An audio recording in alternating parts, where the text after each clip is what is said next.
dia kehilangan segala-galanya. Makanya jangan pernah hilang semangat, jangan patah semangat, tetap semangat, ya.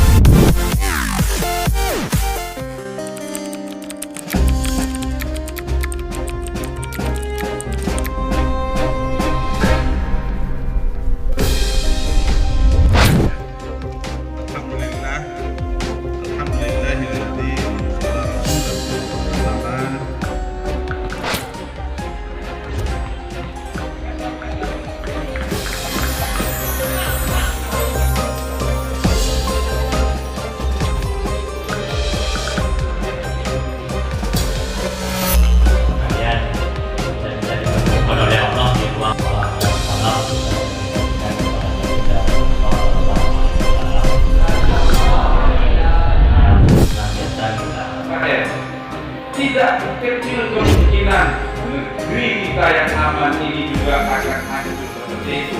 Orang lain tanpa ada sebab. Begitu tingginya nilai manusia. Maka di dalam Al-Quran disebutkan